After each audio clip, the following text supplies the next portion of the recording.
আমি আপনাকে জিজ্ঞেস করতে চাই, আপনি কি মানেন যে আল্লাহ এক? জি, অবশ্যই মানি। মানেন? জি। আপনি মানেন যে আল্লাহ ছাড়া কোনো উপাস্য নেই? জি।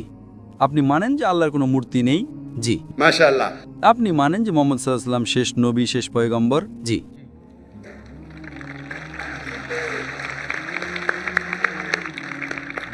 তো আমার মতে আপনি মুসলিম। মুসলিম তো আপনি আছেনই, প্র্যাকটিসিং মুসলিম আজ থেকে হয়ে যাবেন। তো যদি আপনি মানেন যে আল্লাহ এক, আল্লাহ রাসূল শেষ রাসূল মুহাম্মদ সাল্লাল্লাহু আলাইহি সাল্লাম, তো আপনি ন্যূনতম ক্রাইটেরিয়াতে আছেন। ন্যূনতমটাই যথেষ্ট নয়। আমাদের চেষ্টা করা উচিত যাতে আমরা যতটুকু পারি ততটুকু আমল করতে পারি, কিন্তু এই ন্যূনতমের ক্ষেত্রে আপনি বললেন যে আপনি নামাজ পড়েন না। আপনি কি নামাজ জীবনে কখনো পড়েছেন নাকি পড়েননি? আমি আমার জীবনে কখনো পড়েছি কি না? পড়েছে। কতবার পড়েছেন? এটা গোনা সম্ভব নয়। মাশাআল্লাহ। এতবার পড়েছেন যে আপনার জানা নেই।